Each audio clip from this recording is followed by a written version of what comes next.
अस्सलाम वालेकुम। आज का जिस टॉपिक पे आज हम डिस्कस करेंगे वो है कंप्यूटर का स्लो होना।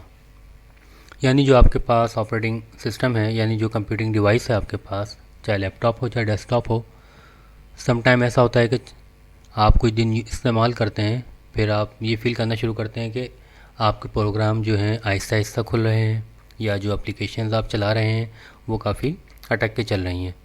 तो हम यहाँ पे आपको कुछ बुनियादी स्टेप्स बताएंगे। आप उन स्टेप्स पे अमल करते हुए अपनी प्रॉब्लम खुद से सॉल्व कर सकते हैं। और जो चीज़ें आपको यहाँ बताई जा रही हैं ये इंतहाई बेसिक लेवल की चीज़ें हैं, और इनके करने में किसी किस्म का कोई नुकसान नहीं होगा। आप बजाय इसके कि किसी कंप्यूटर रिपेयरिंग शॉप पे जाएं इस मसले के लिए, ख़ुद से कोशिश करके एक मरतबा देख लें, और जिससे उम्मीद है कि आपका मसला सॉल्व हो जाएगा। सबसे पहला काम तो आप ये करें कि माई कंप्यूटर में जाएं, और यहाँ पे जो हार्ड ड्राइव के दो पार्टीशन हैं, एक सी और डी। जिस पार्टीशन पे ये सिंबल बना हुआ आ रहा है विंडो का, इसका मतलब है आपकी विंडो इसमें इंस्टॉल है। पहला काम तो ये है कि इस पर आप ये देखें कि आपके पास फ्री स्पेस कितनी है। मेरी हार्ड ड्राइव इस वक्त 254 GB की है, जिसमें से 200 GB फ्री है और जबकि 54 GB यूज़ में है। तो एटलीस्ट 20% इस स्पेस जो है आपके पास इसमें खाली रहनी चाहिए। यानी अगर 100 GB की हार्ड ड्राइव है तो मैक्सिमम आप उसमें 80 GB का डेटा डालें और 20 GB की स्पेस आप खाली रखें, जो कि आपकी सिस्टम परफॉर्मेंस पे एक अच्छा इफेक्ट डालेगी। अगर आप 80% से अबव जाएंगे तो उससे क्या होगा कि आपके सिस्टम के स्लो होने के चांसेस ज़्यादा से ज़्यादा हो जाएंगे। पहला काम तो आपने ये कर लिया। अच्छा, सेकंड स्टेप आप क्या करें कि इस पर राइट क्लिक करें आप और प्रॉपर्टीज़ में जाएं। यहाँ पे डिस्क क्लीनअप का ऑप्शन आ रहा है, इस पर क्लिक कर दें।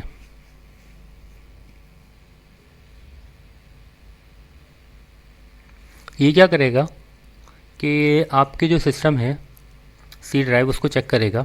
ये भी आप सारा काम सी ड्राइव पे कर रहे हैं, अपनी कंप्लीट हार्ड डिस्क पे नहीं कर रहे हैं, और हमें कंप्लीट हार्ड डिस्क पे फ़िलहाल करने की ज़रूरत भी नहीं है। हम सिर्फ सी ड्राइव पे करेंगे, और उसमें से हम जो है जिसे कहते हैं कचरा, वो उसको साफ़ करने की कोशिश करेंगे।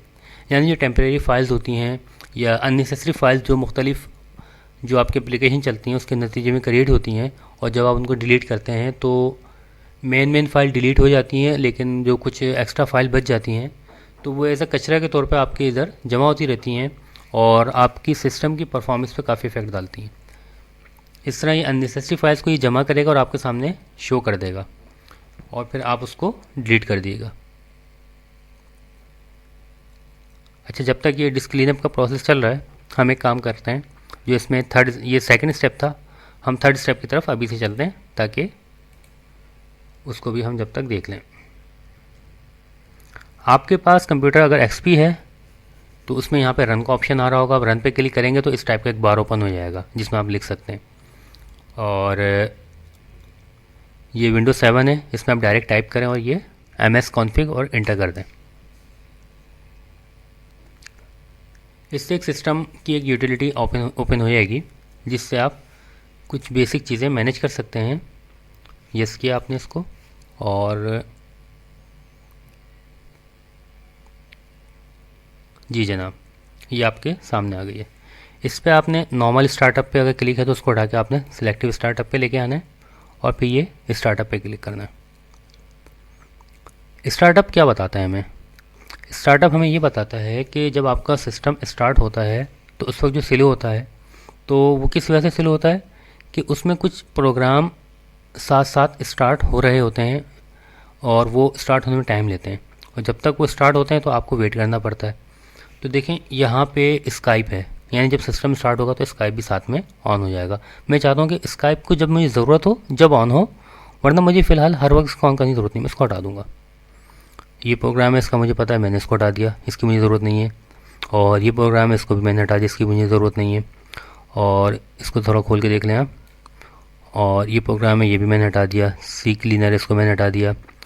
देखिए एंटीवायरस से ये ऑन हो जाए, ये अच्छी चीज़ है, ये सही है ना, इसको अपनी हटाइएगा। और कुछ जो दूसरे एनवीडिया ग्राफिक्स हैं या माइक्रोसॉफ्ट वन ड्राइव है जो आपको समझ में ना आए उनको आप नहीं छेड़िएगा। लेकिन आपने किन को हटाना है, जिसमें स्काइप हो गया, सही, और कोई और प्रोग्राम हो गया जिसमें क्लीनअप का, इसको इनको हटा दिया आपने, हटा के आपने अप्लाई किया और ओके कर दिया। अच्छा, अभी रिस्टार्ट का पूछ रहा है, अभी हम एग्जिट विदाउट रिस्टार्ट कर लेते हैं ताकि अभी रिस्टार्ट ना करें। यानी जिन जिन प्रोग्राम्स पे पैसे मैंने चेक हटाया है अब वो ओपन नहीं होंगे। ये था थर्ड स्टेप। अच्छा, सेकंड स्टेप में हम इसको पीछे छोड़कर आए थे, ये अपना काम कर रहा था। देखें इसने कितना कचरा निकाला है इन चीज़ों के अंदर। इसने बोला है कि आपके पास टोटल, ये इन सब में कोई कचरा नहीं है फिलहाल। अभी थंबनेल में इसमें 1 MB की फ़ाइल कचरा है। ये मैंने कुछ ही देर में क्लीन किया था तो इस वजह से अभी कोई नहीं दिखा रहा। तो सब पे आपने चेक लगाना है। चेक लगा के आपने यहाँ पे किसी पे भी चेक हटाना नहीं है, आपने सब पे चेक लगा हुआ होना चाहिए। और यहाँ से आपने ओके कर दिया और ये डिलीट फाइल्स, यानी जो इसने फाइल्स दिखाई थी ये उनको डिलीट कर देगा और आपका सिस्टम इस तरह साफ़ हो जाएगा। ये हो गए 3 स्टेप। चौथा स्टेप क्या है, आपने इसी ड्राइव की प्रॉपर्टी से आपने ये विंडो ओपन की हुई है, इसमें आप जाएंगे टूल में, यहाँ पे है डिफ्रेगमेंटेशन का ऑप्शन, इस पर आपने डिफ्रेगमेंट नाउ पे क्लिक कर देना है। सही, ये तो मेरे पास कुछ सेटिंग की, कुछ ऐसी सेटिंग है जिससे से ओपन नहीं हो रहा। मैं आपको ये विंडो एक्सपी के इन्वायरमेंट में दिखाता हूँ, 1 मिनट। ये मेरे पास एक दूसरे VMware के थ्रू एक विंडो एक्सपी की मशीन चल रही है। जी ये आ गई जी। हम थर्ड ऑप्शन बोल रहे थे, देखिए सी ड्राइव में गए, राइट क्लिक किया, प्रॉपर्टीज़ में गए, टूल्स में गए और ये डिफ्रेगमेंट नाउ।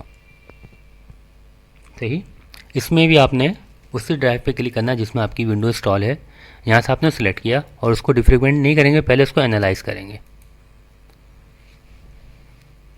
एनालाइज करने के बाद ये आपको बता देगा कि भाई आपको उसको डिफ्रेगमेंट करना चाहिए या नहीं करना चाहिए।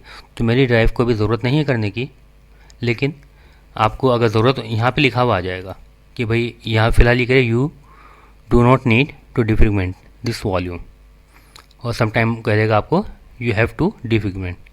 अच्छा, अभी मैं फ़िलहाल आपको एक मरतबा करके दिखा देता हूँ, ज़रूरत नहीं है लेकिन मैं फिर भी आपको करेंगे। और ये इस तरह इसका प्रोसेस स्टार्ट हो जाएगा। जिस इसको आप कंप्लीट जब तक ना हो जाए फिर आप इसको छेड़िएगा नहीं, और इस तरह इसको कंप्लीट कर लिएगा। ये मैं फिलहाल इसको स्टॉप करके क्लोज कर रहा हूँ। सही, अब हम ये अपने असल एनवायरनमेंट में आ गए। हमने आपको 3 स्टेप बता दिए। अब चौथा स्टेप क्या है, अगर आपके सिस्टम में एंटीवायरस इंस्टॉल नहीं है तो आप इसको लाजमी इंस्टॉल करें और उसको अपडेट लाजमी करें। ये हो गए 4 स्टेप। और 5वां स्टेप जो है आपका, आप ये देखें कि आपके जो विंडोज़ की अपडेट्स जिस तरह मेरे यहाँ पे चल रही हैं, इसको क्लोज़ कर दें आप। क्योंकि नॉर्मली हमारे पाकिस्तान के अंदर और जो कंप्यूटर लोग इस्तेमाल कर रहे हैं अनरजिस्टर्ड विंडोज़ इस्तेमाल करते हैं, तो उनको अपडेट्स की इतनी ख़ास ज़रूरत नहीं होती। तो आप मैं स्टार्ट पे क्लिक किया, आपने कंट्रोल पैनल में गए और सिस्टम एंड सिक्योरिटी में गए आप, यहाँ पे विंडोज़ अपडेट है, इस पर क्लिक किया आपने।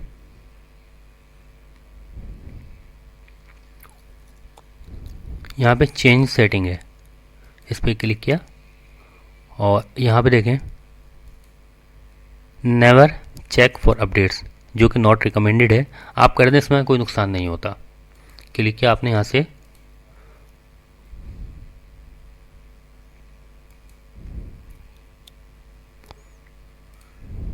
ओके करके आप ये बाहर आ गए।